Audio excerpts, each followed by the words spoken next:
الحمد لله نحمده ونستعينه ونستغفره ونعوذ بالله من شرور أنفسنا ومن سيئات أعمالنا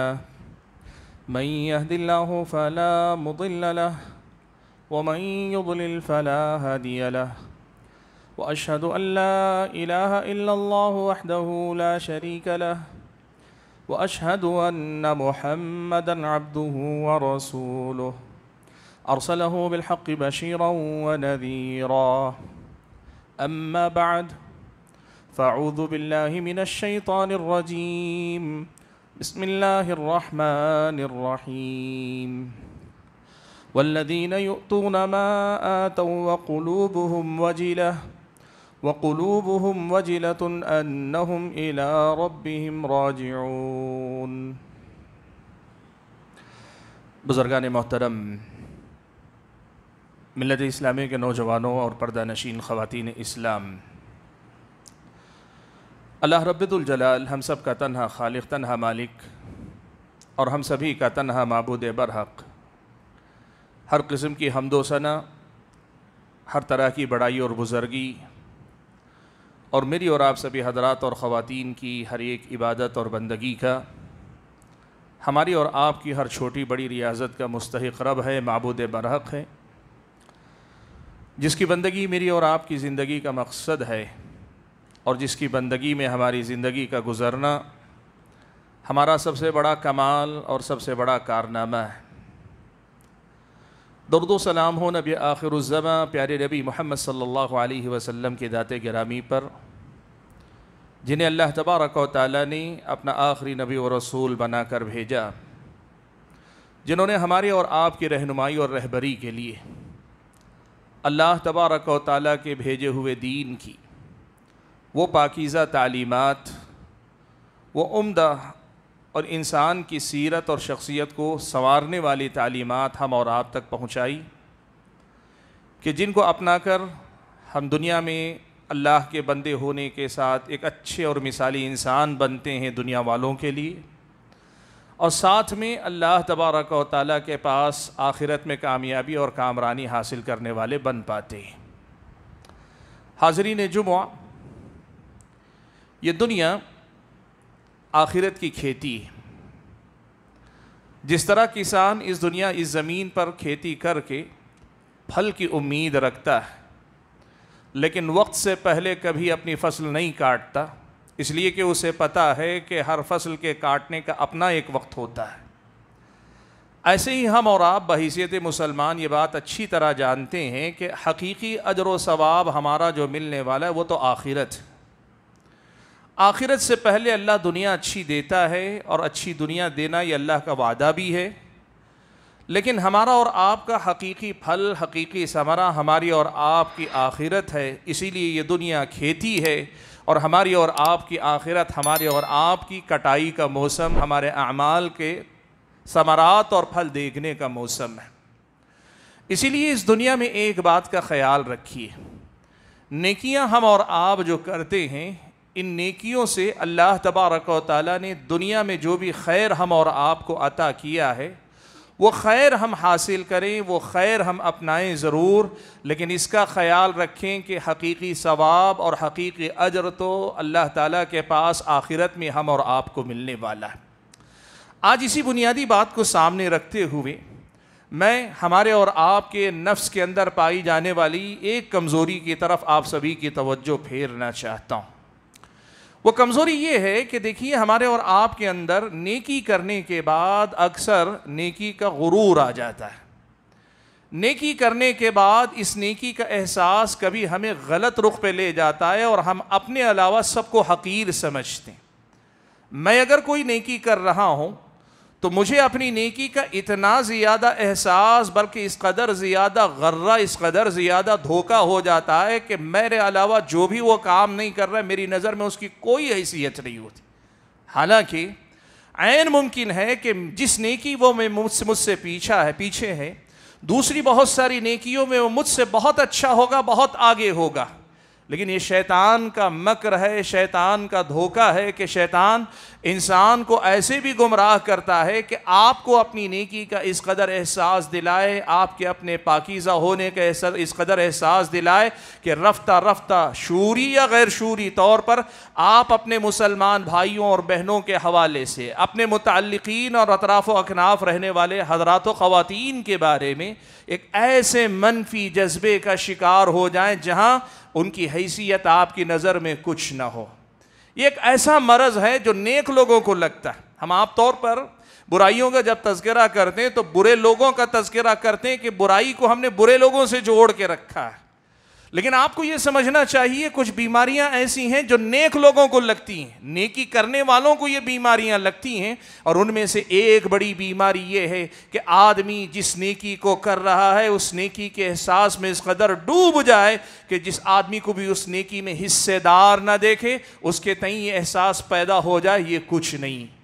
یہ کچھ نہیں، یا کم سے کم میرے مقابلے میں کچھ نہیں، میں ہوں بس، میرے علاوہ کوئی نہیں۔ یہ ایک ایسی بیماری ہے جو ہم اور آپ کو لگ جائے، آپ یقین کیجئے میرے اور آپ کی اسی نیکی کو برباد کرنے کا سبب بن سکتی ہے۔ اسلامی شریعت کا اگر ہم اور آپ مطالعہ کریں نا تو اسلامی شریعت ہم اور آپ کو ایک بات بتاتی ہے۔ میں 2-3 بنیادی باتیں گنا کر اس مسئلے کو واضح کر لیتا ہوں۔ سب سے پہلی بات یاد رکھیے، نیکی کی اگر اللہ تعالیٰ نے آپ کو مجھ کو توفیق بخشی، کوئی چھوٹی نیکی کر رہے ہیں، بہت بڑا کوئی کارنامہ انجام دے رہے ہیں، ایسا کوئی بھی کام ہم کر رہے ہیں جس سے اللہ تعالیٰ راضی ہو، جس سے اللہ کے نبی صلی اللہ علیہ وسلم کی سنت اور شریعت کی پیروی ہو، جس سے انسانیت کا بھلا ہو، اس پر اگر ہم خوشی محسوس کرتے ہیں، حق بنتا ہے کہ آپ خوش ہوں کہ اللہ تعالیٰ نے مجھے اس کام کے لیے چن لیا۔ حق بنتا ہے کہ آپ اللہ تعالیٰ کے سامنے شکر گزار ہوں کہ میں اللہ تعالیٰ کی نظر میں اس قابل ہوا کہ اللہ نے مجھے اس عمل کی توفیق بخشی۔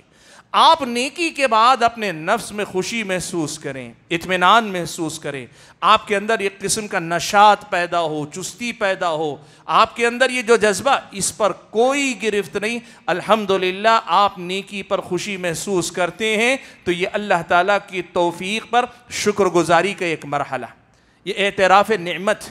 اللہ تعالیٰ کی طرف سے جو توفیق نصیب ہوتی ہے اس کا اعتراف ہے۔ یہ بالکل جائز ہے کہ آپ خوشی محسوس کریں۔ دوسرا مرحلہ یہ ہے کہ آپ لوگوں کی زبانی اپنی اس نیکی، اپنے کام، اپنی خوبی، اپنے کسی کارنامے پہ تعریف سنیں۔ یہاں آپ سمجھیں، آپ اگر یہ چاہتے ہیں کہ آپ کی تعریف کی جائے، آپ چاہتے ہیں کہ جو آپ کی خوشی ہے آپ لوگوں میں بانٹتے پھریں، لوگوں کو بتاتے پھریں تاکہ لوگ آپ کی تعریف کریں، تو یہ انتہائی غلط ہے۔ یہ یوں سمجھیے کہ جس عمل سے آپ کو آخرت کمانی تھی اس عمل سے آپ نے دنیا خرید لی، جس عمل کے بدلے میں آپ کو اللہ تعالیٰ کے پاس اجر کی امید رکھنی چاہیے تھی اس کے بدلے میں آپ نے دنیا والوں کے سامنے تعریف بانٹنے کا سودا کیا، جس عمل سے آپ کو جنت کمانے کی کوشش کرنی چاہیے تھی اس عمل سے آپ نے دنیا خرید لینے کی کوشش کی۔ آپ اگر نیکی کی تشہیر کریں تاکہ آپ کی تعریف کی جائے یہ آپ غلط کرتے ہیں، لیکن اگر آپ نیکی کی خوشی محسوس کرتے ہیں اور اپنی طرف سے آپ اپنے اعمال کی تشہیر نہیں کرتے، آپ لوگوں میں اس کا اظہار نہیں کرتے، لیکن دنیا والے آپ کی اس خوبی کو جاننے کے بعد کسی بھی طرح سے خود آگے بڑھ کر تعریف کرتے ہیں، آپ کی بڑائی کرتے ہیں، آپ کے حق میں کچھ اچھے کلمات کہتے ہیں اور اس کو سن کر آپ کو خوشی ہوتی ہے، اسلامی شریعت کہتی ہے بالکل کوئی حرج کی بات نہیں، جائز ہے آپ کے لیے۔ صحابی نے پیارے نبی صلی اللہ علیہ وسلم سے آ کر پوچھا کہ یا رسول اللہ ارأیت الرجل یعمل العمل من الخیر فیحمدہ الناس، اللہ کے نبی ذرا بتائیے تو صحیح کہ ایک آدمی ایک نیکی کا کام کرتا ہے، نیکی کرنے کے بعد اب لوگ آگے بڑھ کر اس کی تعریف کر رہے ہیں، کیا کہا جائے گا؟ کیا یہ کرنا، یہ تعریف کا ہونا غلط ہے؟ اللہ کے نبی صلی اللہ علیہ وسلم نے فرمایا تلک عاجل بشر المؤمن، پریشان ہونے کی ضرورت نہیں، یہ تو الٹا آخرت سے پہلے، دنیا میں وقت سے پہلے مل جانے والی خوشخبری ہے۔ آپ نے نہیں چاہا، لوگوں نے آگے بڑھ کر آپ کی تعریف کی اور آپ کو خوشی ہوئی اس تعریف کو سن کر، اسلامی شریعت کے مطابق یہ جائز ہے، اس میں کوئی مسئلہ نہیں۔ لیکن بھائیوں ان دو مرحلوں سے آگے بڑھ کر تیسرا ایک مرحلہ آتا ہے، وہ ہمارے اپنے نیکی کر لینے کے بعد ہو یا لوگوں کے ہماری تعریف کرنے کے بعد ہو، اکثر ہمارا اور آپ کا نفس پھولنے لگتا ہے، اس قدر زیادہ پھول جاتا ہے کہ اب ہم اپنے آپ میں اتنے بڑے ہو جاتے ہیں، باقی سب ہمیں چھوٹے نظر آنے لگتے ہیں، ہمارا قد اس قدر زیادہ بڑا اپنی نظر میں ہو جاتا ہے، دوسرے سارے بونے نظر آتے ہیں۔ اسلامی شریعت کی نظر میں یہ ایک ایسی خرابی ہے جو نیک لوگوں کو لگتی ہے۔ نیکی کرنے کے بعد اگر آپ اور میں اس مقام پہ پہنچ رہے ہیں تو پھر یہ افسوس کا مقام ہے، یہ افسوس کا مقام ہے۔ آپ دیکھیے جو آیت کریمہ میں نے خطبہ مسنونہ کے بعد آپ کے سامنے پڑھی نا،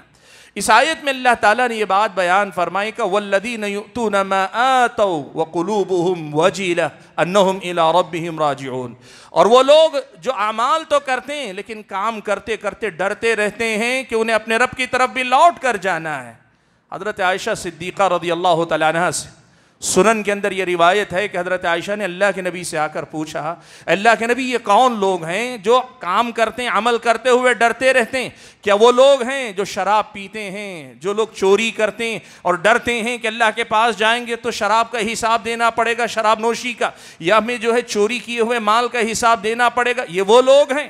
اللہ کے نبی نے کہا لا یا ابنۃ الصدیق، اے صدیق کی بیٹی، یہ چوروں کے شرابیوں کی بات نہیں ہو رہی، یہ الذین یصومون ویصلون ویتصدقون، یہ روزے دار، نمازی اور اللہ کی راہ میں خرچ کرنے والے بندے ہیں جو عمل تو نیک کرتے ہیں لیکن ڈرتے رہتے ہیں کہ اللہ تعالیٰ کے پاس یہ عمل قبول ہوگا بھی کہ نہیں ہوگا۔ نیکی پہ غرور نہیں بلکہ نیکی کرنے کے بعد بھی اللہ سے یہ لو لگائے رہنا کہ اللہ تیرے فضل و کرم سے قبول کر لے، میں چاہے جتنا کوشش کر لوں عمل کو شاید اس معیار پہ پہنچا پاؤں گا جو معیار تیرے پاس کمال کا درجے کا ہے، اس کمال کو شاید نہیں پہنچ پاؤں گا، اس لیے نظر کرم کر، فضل کر، عنایت کر، رحم کر، میرے عمل کو قبول کر لے۔ مومن عمل کرنے کے بعد بھی اپنے عمل پہ نظر رکھتا ہے کہ میں کیسے اپنے عمل کو قابل قبول بنا لوں۔ جو آدمی یہ نہ دیکھ کر یہ دیکھے میں نے کیا کس نے نہیں کیا، آپ سمجھ جائیے کہ شیطان نے آپ کو دھوکے میں رکھا ہوا، آپ سمجھ جائیے کہ شیطان نے آپ کو دھوکے میں رکھا ہوا ہے۔ سلف صالحین کی سیرتوں میں سے بعض کی سیرت میں یہ واقعہ نقل کیا، سفر میں تھے، بچے بھی ساتھ میں تھے، ان کے اپنی اولاد بھی تھی، رات میں تہجد کے لیے اٹھے، نماز پڑھی، بچہ بھی جو لڑکا تھا لڑکپن کی عمر میں تھا، باپ کے ساتھ اس نے بھی نماز پڑھی، تہجد کی نماز۔ یہ لوگ تو نماز پڑھ رہے ہیں، قافلے والے بقیہ لوگ سوئے ہوئے، تہجد سے فارغ ہوئے تو بچے نے اپنے باپ سے کہا کہ اے ابا جان دیکھو ہم لوگوں نے تو نماز پڑھی، یہ کیسے لوگ ہیں جو سوئے ہوئے ہیں، یہ کیسے لوگ ہیں جو سوئے ہوئے ہیں؟ باپ نے اپنے بیٹے سے کہا بیٹا تیرے اٹھ کر نماز پڑھنے سے تو اچھا تھا کہ تو سویا ہی رہتا۔ کیوں؟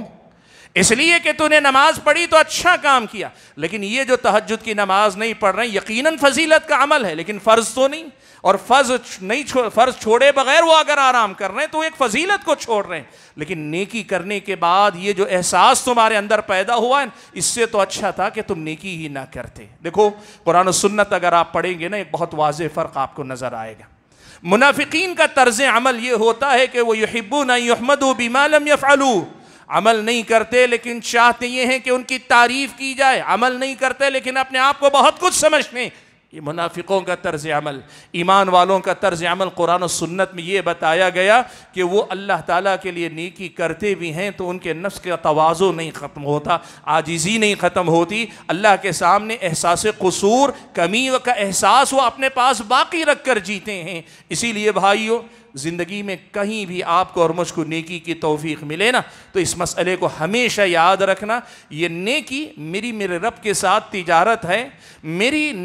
نیکی کے معاملے میں مسابقہ تو ہے، لیکن دنیا والوں کو حقیر سمجھنے، کمتر سمجھنے، اس نیکی میں حصے داری نہ رکھنے والوں کو نچلا گرانے کے لیے اللہ تعالیٰ نے یہ بات نہیں دی۔ پیارے نبی صلی اللہ علیہ وسلم نے فرمایا بِحَسْبِ امْرِئٍ مِّنَ الشَّرِّ أَن يَحْقِرَ أَخَاهُ الْمُسْلِمَ، آدمی کے گنہگار ہونے کے لیے اتنی بات کافی ہے کہ وہ اپنے مسلمان بھائی کو حقیر اور کمتر سمجھے۔ جو نیکی مجھ کو اور آپ کو نیکی کے غرور میں، نیکی کے تکبر میں، نفس کی تعلی میں، نفس کے تکبر میں مبتلا کر دے، اس نیکی سے تو اچھا ہے کہ ایک آدمی نیکی نہ کرے۔ اللہ کے بندو یاد رکھو وہ گناہ جس کے بعد آپ کے میرے اندر گناہ کا احساس ہو، شرمندگی ہو، توبہ ہو اور اللہ کی طرف پلٹنے پر مجبور کرے، ایسا ہونا بہتر ہے اس نیکی کے مقابلے میں جو ہمیں مغرور بنا کر دوسروں پر اپنی فضیلت جتلانے والا بنا دے۔ کیوں؟ اس لیے کہ انجام کار، وہ برا آدمی برائی کرنے کے بعد انجام کار اللہ کی بندگی کی طرف آ رہا ہے، اور یہ نیکوکار نیکی کرنے کے بعد اللہ سے دور ہو رہا ہے اور بندوں پہ اپنی برتری جتلانے میں لگ جا رہا ہے۔ اسلامی شریعت کی اس تعلیم کو یاد رکھیں اور یقین کریں،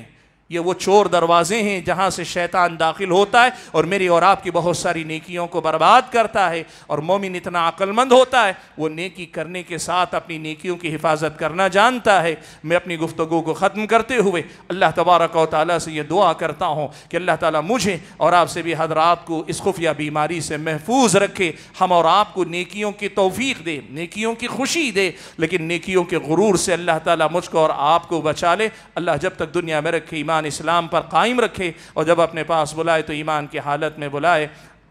اللہ تعالیٰ جو بیمار ہیں ان کو شفا عطا فرمائے، جو پریشان حال ہیں ان کی پریشانیوں کو دور فرمائے، جو قرض دار ہیں ان کی قرض کی ادائیگی کے اسباب مہیا فرمائے، جو لوگ انتقال کر گئے اللہ ان کی مغفرت فرمائے، ان کو جنت نصیب فرمائے۔ دنیا میں جہاں کہیں مسلمان ستائے جا رہے ہیں، پریشان ہیں، اللہ تعالیٰ ان کی مدد فرمائے۔ ہمارے اپنے ملک کے اندر اللہ تبارک و تعالیٰ مسلمانوں کی جان، مال، عزت و آبرو کی حفاظت فرمائے، اور ان سب سے بڑھ کر ہمارے اور آپ کے دین و ایمان کی حفاظت فرمائے۔ اللہ تعالیٰ جب تک دنیا میں رکھے ایمان پر ثابت قدم رکھے، اور جب اپنے پاس بلائے تو ایمان کی حالت میں بلائے۔ آمین وآخر دعوانا ان الحمدللہ رب العالمین۔